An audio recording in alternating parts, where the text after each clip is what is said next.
Juggle Mum, thanks for stopping by. The subject for this video blog is back to school purchasing. I remember when I left school, I left college and I got a Saturday job at Boots the Chemist. I was the Saturday girl, and I used to have to wear the uniform just like everybody else who worked in the shop. We all had to wear the uniform, and I remember being quite a creative person, and I like bright clothes, and I like expressing myself with fashion. And I remember feeling quite low that summer and I didn't understand why until years later. And I think it was because I had to wear a uniform and I had to look the same as everybody else. And I didn't like that. I wanted to be different, and being different and my way of expressing myself was through fashion. And so I remember having to wear this uniform. I just thought it was just really depressing. I mean, since then I've had other jobs where I've had to wear a uniform, and I've learned that it's fine. You know, there are ways to express yourself within the confines of a uniform. You can stick to the rules. You know, if you have to wear a navy blue shoe, you can still wear a navy blue shoe, but you can wear something a bit more special than what everyone else is wearing. So I've learned how to work within those boundaries.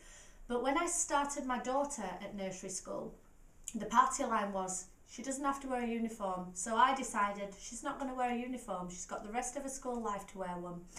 And the lesson that I learned through taking that stand was that for some reason everybody else sent their kid in uniform. Everybody else. I can understand the logic when you've got an older child and you put your younger child into nursery, and because the older child already wears a uniform, the precedent's been set, so it's just easier to get the younger child a uniform. I understand that.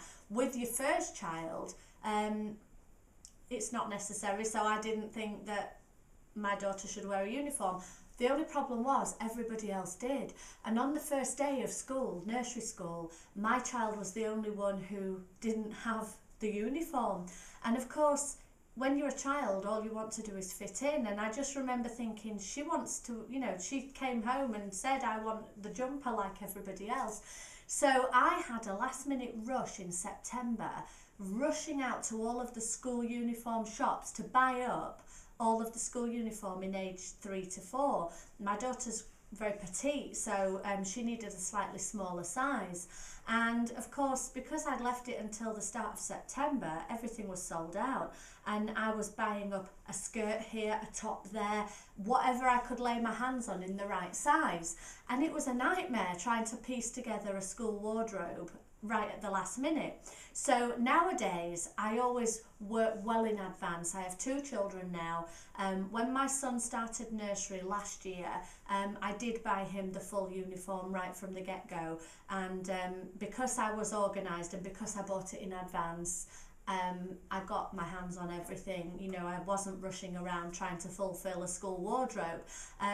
So I think it was kind of maybe a rookie mistake. I was trying to let my daughter live through my experiences, really. I didn't feel that I enjoyed wearing a uniform at first, and so I wasn't sure if she'd enjoy it, and of course she did. She wanted to be the same as everybody else. So nowadays what I do is, when we're going back to school, I have the children do a little try on so that I can see what they're running out of, what trousers are getting a bit short.